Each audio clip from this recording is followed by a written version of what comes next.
But এই মোমেন্টটা আমি নিতে চাই হচ্ছে মকসুদ ভাইয়ের জন্য একটা জোরে হাতটা দিতে।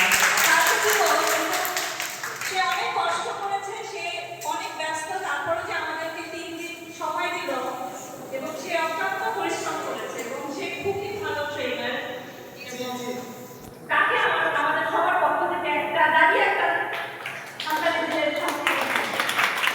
থ্যাংক ইউ সো মাচ মকসুদ ভাই। আচ্ছা, আর বাকি আমি কালকে বলবো। আর আরেকটা জিনিস আমি বলি, জ্যোতি আর মাজরানা এখানে নাই। জ্যোতি আর মাজরানা অনেক কষ্ট করে। জ্যোতি আসলে যদি না থাকতো এটা হয়তো আমি এত ইজিলি 2 দিন পরে আমি আসছি, এটা হয়তো আমি আসতে পারতাম না, আমার এসে সবকিছু ঠিক করতে হতো।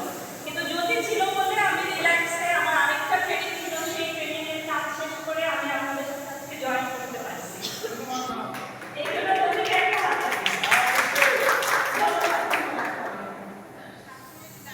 ধন্যবাদ ম্যাম। একটু নাগরিক উদ্যোগ থেকে আপনি আমাদের বাইরের পালন করছেন। পাশাপাশি আমি সকলের পক্ষ থেকে একটা ধন্যবাদ জ্ঞাপন করবো যারা এখানে উপস্থিত আছেন। আসলে তাদের আত্মীয়তা আমরা মুক্ত